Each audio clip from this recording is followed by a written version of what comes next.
This is a lecture from Open Tuition. To benefit from the lecture, you should download the free lecture notes from opentuition.com. So we've done stage 1. Let's have a look at what stage 2 looks like. So we've done all the lifetime tax. We've done all the computations, worked out any tax that's due on the CLTs, not put any tax against the pets, and we've worked out the gross chargeable amounts to carry forward. So step 2. There may be additional tax due on those lifetime gifts as a result of death. So when an individual dies, there may be additional tax on lifetime gifts within the previous 7 years as a result of their death.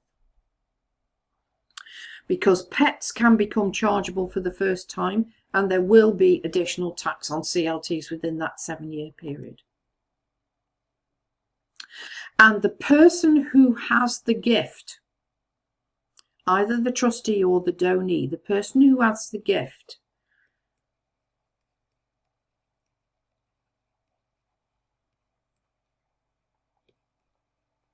is liable to pay this extra tax, whether they've spent it or not. So if you give £50,000 to your son, your daughter, a friend to pay for a deposit on a house, and they've paid that deposit money over and bought a house, and you've died within a 7-year period, they might be liable to tax. Now, the revenue don't care that you've spent it. You've still got to pay it. Okay, it's that kind of tax. So this is how we do it. We do it on each gift separately in chronological order, the order in which they happened. Identify all the gifts within 7 years of death. Work out the gross chargeable amount of each gift and any lifetime tax paid, which is stage 1. Nil rate band available. Okay, there may be some left. The death tax on the excess. Deduct any taper relief and any lifetime tax paid, and then state who will pay it and what date it is due. Now, we've mentioned taper relief a couple of times now. You need to know what it is. That is the taper relief. This will be given to you in the exams.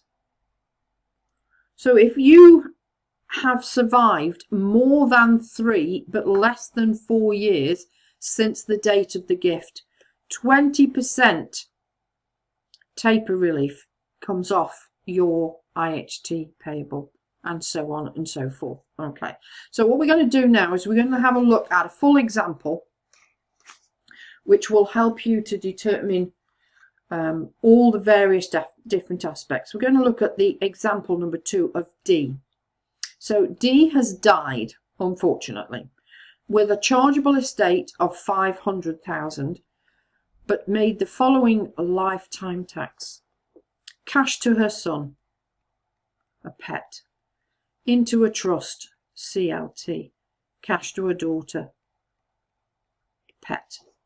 So we are to work out the IHT payable on lifetime gifts, assuming that D paid any lifetime tax due. Okay, she paid any lifetime tax due. So we are now going to do stage 1, which will be the lifetime tax. Then the B part is the IHT payable as a result of her death, which will be stage 2, the additional tax on the lifetime gifts, and stage 3, which is her estate. Okay, so let's do these lifetime tax figures first. I'm going to put them side by side. They were a pet. Let me just get the question back where I can see it. A pet, a CLT, and a pet. That was the 1st of October 2010. That was the 1st of June 2011.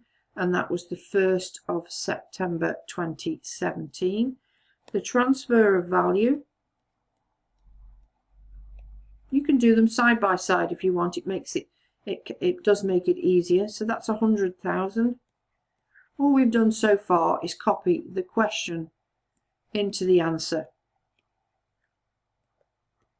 And we've probably earned ourselves 1 mark, I would say, for identifying the gifts, and half a mark, 1.5 marks for copying the question into the answer. Okay, so less annual exemptions.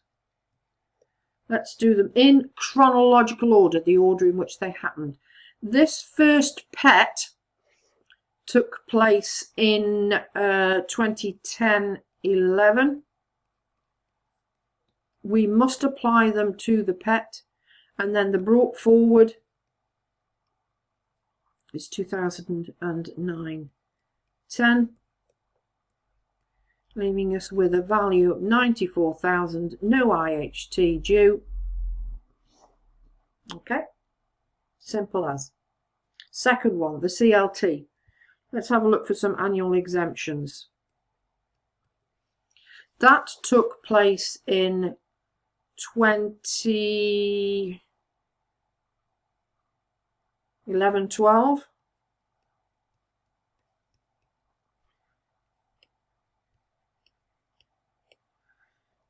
Brought forward 2010-11. That's been used, so we can't have that. So that brings that figure down to 333,000 pounds. Okay, less the nil rate band of 325,000, because it was the first transfer, therefore nothing was used in the previous 7 years, and that is taxed at 25% because she paid the tax. Therefore the gross amount carried forward is that plus that, which is 335,000, which we will need before long. So this is repetitious now, because this is like 4, 5, 6 times we've done this. So annual exemption, we're looking at 17-18. Let's squeeze this in over here. Brought forward 16-17. So that reduces that down to 290. It's an IHT, it's a pet, therefore there is no lifetime tax due, and that is the figure that we need then to carry forward. Now, this is where it gets a little bit complicated. We're now going to do stage 2. Let's look back at the question. So this is the date that she died. That is the point at which the movable feast of the nil rate band stops.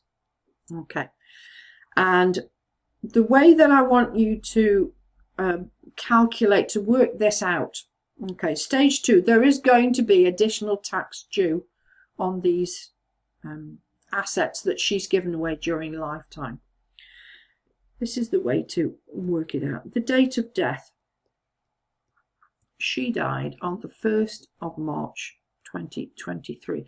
Anything that happened in the previous 7 years back to the 1st of the 3rd 2016, anything that happens in this period of time, there will be additional tax. So if there is a pet, it becomes chargeable. If there is a CLT, there is further tax. This is stage 2. So we've been through all the individual steps that we need to do. Let's go back and have a look at that. Okay, calculate. Now, this is what we're doing now. We're calculating all the gifts within the 7 years of death. We've done stage 1, which worked out all the lifetime paid. So this is what we're going to do now. We're going to work out where all these gifts fall.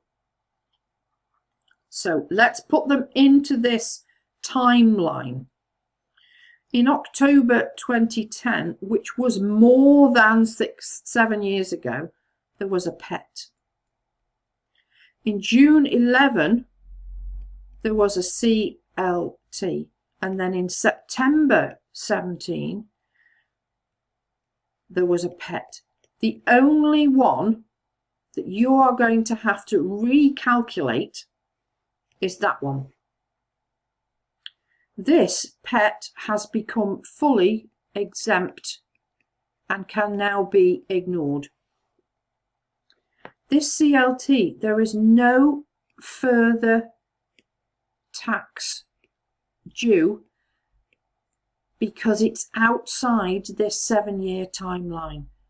But because it's a CLT and has used up some of the nil rate band, it will have an effect on the tax that's due on this pet.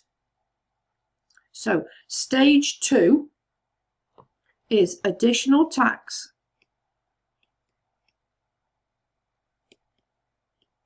on the lifetime gifts. Okay, additional tax on the lifetime gifts.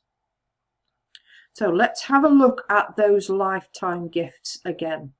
Okay, this one has become exempt. This one,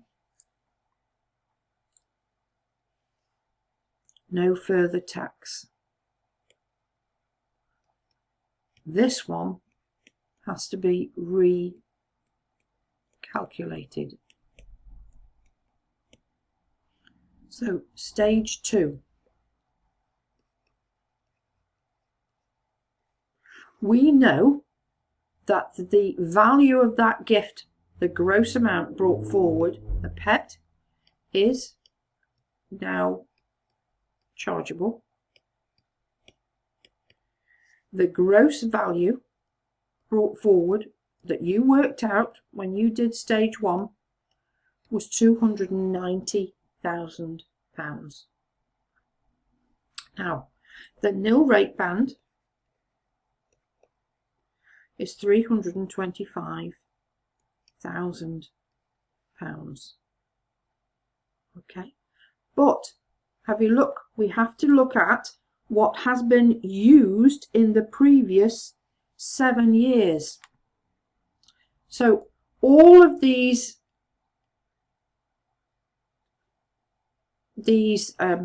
lifetime transfers have their own 7-year period.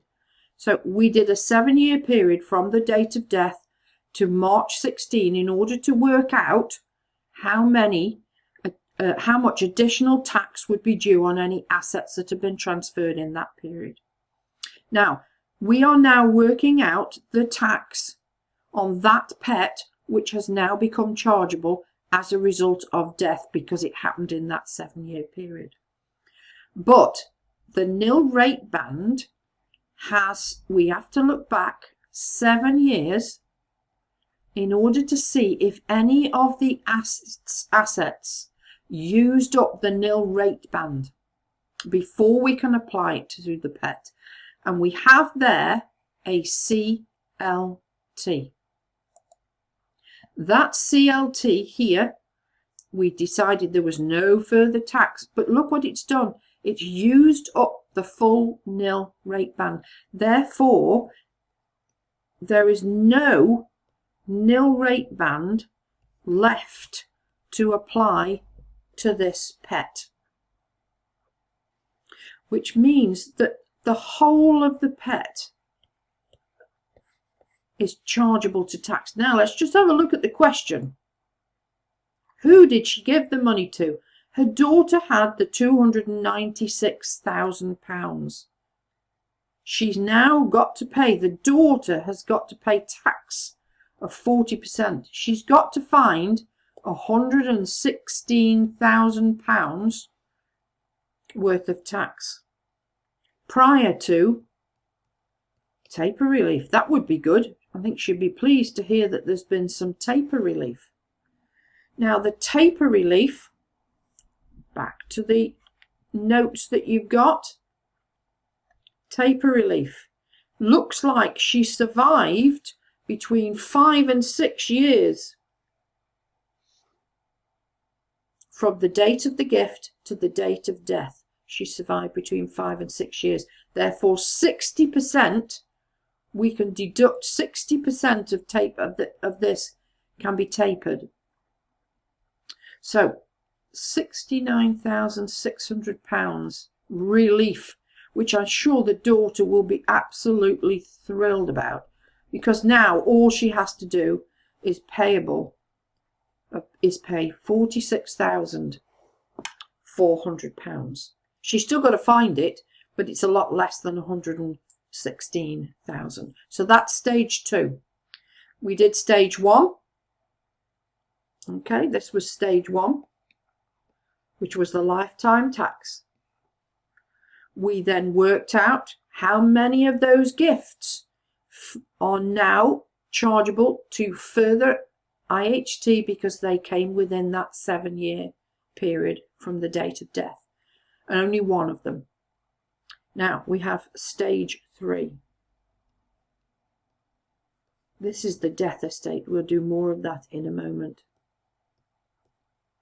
Now the full estate from the question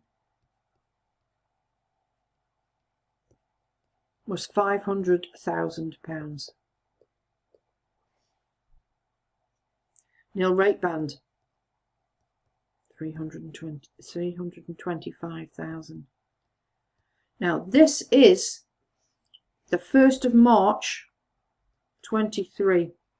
We need to go back 7 years to see if there is anything that has occurred within that 7-year period that will reduce the nil rate band. Yes, there is. This figure here will reduce the nil rate band because it was chargeable to tax, leaving a balance of a nil rate band of 35,000. Means we have £465,000 worth of estate taxable at 40%. So the IHT on the estate, which will be paid by the people who are inheriting the gifts, is £186,000.